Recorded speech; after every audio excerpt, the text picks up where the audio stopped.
Current নাই জেনেও ফোনে চার্জ দেওয়াকে বলে সরলতা। কারেন্ট আসার পর ফোনে চার্জ হচ্ছে মনে করা হলো বিশ্বাস। 3 ঘন্টা পর এসে দেখলাম ভুলে সুইচ দেইনি, এটা হলো বোকামি। যা হয়েছে বাদ দিয়ে আবার সুইচ দেওয়াকে বলে ক্ষমা।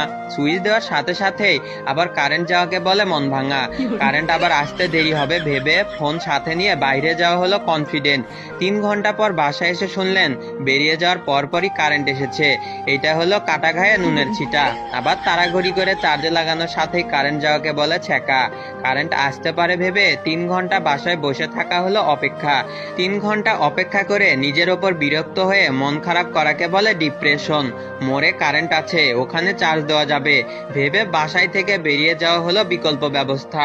মরে যাওয়ার অর্ধেক রাস্তায় গিয়ে বুঝলেন কারেন্ট আসছে, একে বলে প্রাক্তন ফিরে আসা।